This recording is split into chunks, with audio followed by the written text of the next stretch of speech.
Bismillahirrahmanirrahim. Hello everyone, this is Syed Malik, and in this video we're going to solve fifth problem of depreciation, intermediate second year accountancy. Now let us begin with this problem. It is telling that Ramanna and brothers purchased furniture for rupees 22,000 on 1st July 2017.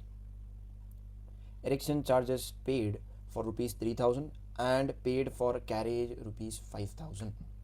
तो एक date पे 1 जुलाई 2017 के दिन तीन transactions हुए. ठीक है, ये तीनों ट्रांजैक्शंस के लिए हम टू बैंक यूज़ करते हैं and in bracket will write the specification. ठीक है, and after that it is telling that depreciation is to be charge at the rate of 10% on original cost method. ठीक है, अब और दो इन्फॉर्मेशन मिले हमको. Rate of depreciation is 10% and the method of calculating depreciation is original cost method. That is nothing but straight line method. Additions are made to the asset. Editions are made to the asset इसका मतलब क्या है, एक furniture था और एक एक लेके आके ऐड कर दिया, मतलब और एक खरीदे. You have purchased one more furniture. ठीक है, एंड दैट इज रुपीज़ 10,000. और ये कब हुआ, on 1 April 2018. Show the furniture account for 3 years assuming that the accounts are closed on 31st March every year. पहली information, what is the method of depreciation? Original cost method, that is nothing but straight line method.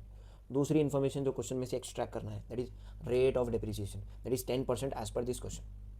तीसरी information that is when do we close our books. Books हम close कब कर रहे हैं, that is 31st March every year. Immediately with this will begin our question. ठीक है, अब question के हिसाब से 1 जुलाई के दिन तीन ट्रांजेक्शन्स हुए. ठीक है, पहला क्या है, पहले आप खरीदे तो हम डेबिट साइड लिखते टू बैंक. ब्रैकेट में मैं क्या लिखा, देखिए F1 खरीदे हम 22,000 में. सेम डेट पे और एक ट्रांजैक्शन हुआ, क्या है वो, that is erection charges rupees 3,000. Same फिर से टू बैंक लिखा हम. एक्सपेंडिचर जो भी हो, खरीदो कुछ भी करो, हम बैंक लिखते हैं. ब्रैकेट में स्पेसिफिकेशन दियो. ब्रैकेट में मैं क्या दिया, specification erection, that is 3,000. Same date पे और एक हुआ ट्रांजैक्शन, दैट इज कैरेज. अब कैरेज किसको बोलते हैं ये समझना आना आपको. Carriage is expenditure. ठीक है, फर्नीचर आप खरीदे तो बहुत वजन है फर्नीचर, तो आप उठा लेके आते नहीं. तो जिसके पास से ऑर्डर करें आप, उन लोगों के पास भी वर्कर्स नहीं है, बहुत दूर से मंगा रहे हैं समझो आप. ठीक है, XYZ कुछ भी हो सकता है रीज़न. वो आप खुद नहीं उठाते, आप वर्कर्स को हायर करते हैं वो फर्नीचर वो एसेट को उठाने के लिए. कौन सी भी चीज़ रहने दो, आप वर्कर को हायर करें, लोगों को वो लोग कैरी करके लेके आ रहे हैं. उन लोगों को जो वर्कर्स को कैरी करने के लिए जो आप पैसे आप दे रहे हैं, दैट इज़ कैरेज. ठीक है, तो ये भी खर्चा है. So what we need to write to bank, bracket में स्पेसिफिकेशन दियो 5,000. अब what we need to do, we need to calculate the depreciation. अब ये साल कब ख़त्म होता, देखो 31 मार्च 2018 के दिन ये साल ख़त्म हो जाता. तो 31 मार्च 2018 के दिन we need to calculate the depreciation. अब डिप्रिसिएशन कैसे हम कैलकुलेट करेंगे, let us observe very carefully. देखो ओरिजिनल कॉस्ट कितना इनटू रेट ऑफ डिप्रिसिएशन, ये हमारा फॉर्मूला है. ठीक है, and based on this formula what will be the original cost. मैं क्या बोला था, फर्नीचर या मशीनरी इस्तेमाल के लायक होने से पहले उसके ऊपर जितना भी खर्चा आप कर रहे हैं, वो पूरा खर्चा इसके ओरिजिनल कॉस्ट में कंसिडर होता. ठीक है, all the expenditure made on the asset till its utilisation. तो what we need to do, 22,000 में ख़रीदे थे, 3,000 इंस्टॉलेशन के हुए, तो 25,000 यहीं हो गए, राइट. और 5,000 कैरेज का हुआ खर्चा आपको. So overall the original cost of the furniture is 30,000. ठीक है, and the rate of depreciation is 10%. 30,000 का 10% 3,000 होता. और ये 3,000 1 ईयर का डिप्रिसिएशन है. बट हम एक साल फर्नीचर को इस्तेमाल नहीं करें. हम कब खरीदे थे फर्नीचर, जुलाई अगस्त सितंबर अक्टूबर नवंबर दिसंबर जनवरी फरवरी मार्च, तो पूरे 9 मंथ्स हम यूज़ करें, तो हमको एक साल का डिप्रिसिएशन कंसिडर करना नहीं है, सिर्फ 9 मंथ्स का डिप्रिसिएशन कंसिडर करना है. तो simply what will do, we will write 9/12. हम 9 महीने इस्तेमाल करें 12 महीने में से, 12 महीनों में से 9 महीने हम इस्तेमाल करें. सो अब इसको और सिंप्लीफाई कर सकते क्या, देखो यस 3 था 9, 3 4 था 12. 3 के टेबल से 9 भी कट होता, 12 भी कट होता. तो इसको कट करने के बाद क्या आता था, देखो 3,000 into 3 divided by 4. Simple and easy. पहले क्या करो, 3,000 इंटू 3 करो, 3 था 9, तो 9,000 हो गया. 9,000 के 2 हिस्से करो पहले, तो कितना हो गया 4,500. ठीक है, उसके और 2 कर डालो. 4,500 के 2 हिस्से करें तो 2,250 होता. ये हमारा आंसर है. देखो तो 9,000 के 4 हिस्से हो गए, 9,000 डिवाइडेड बाई 4 करें तो 2,250 आता.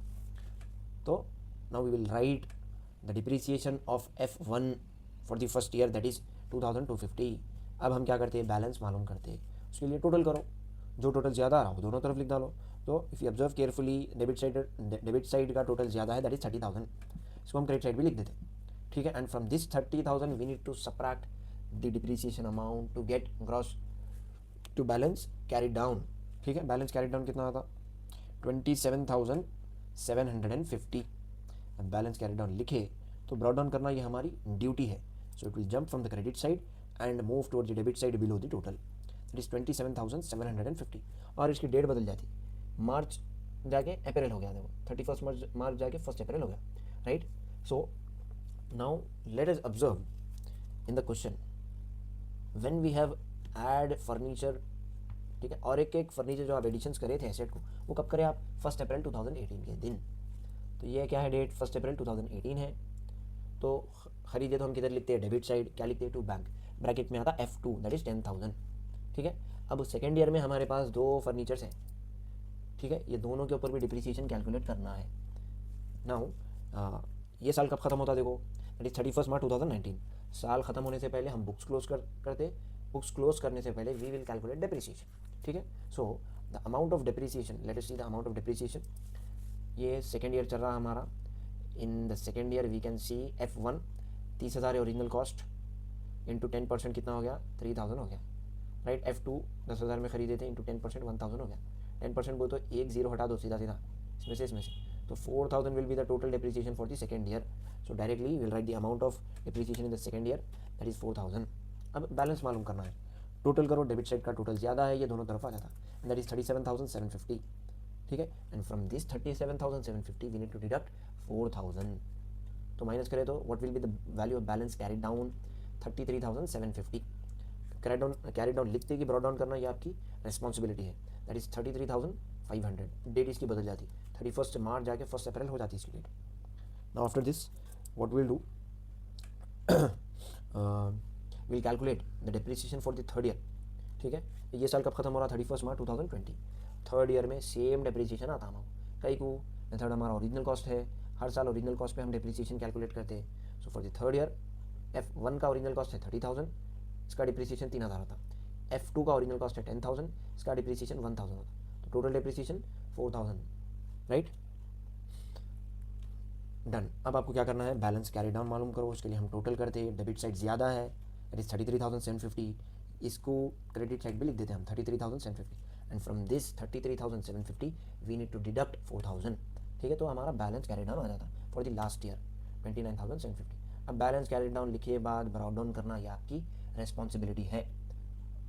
डेट बदल जाती, 1 अप्रैल 2020 to balance brought down that is 29,750। Always remember one thing, ठीक है। अब बाज़ इंस्टीट्यूट पे, ट्यूशन सेंटर्स पे क्या करते हैं, दोनों डिप्रिसिएशंस को अलग अलग बताते हैं, ठीक है, एंड दैट इज़ रॉन्ग। अब वो प्रॉब्लम कब होती मालूम, जब मशीनरी आप सेल करेंगे, बेचेंगे, तब आपको प्रॉब्लम होती।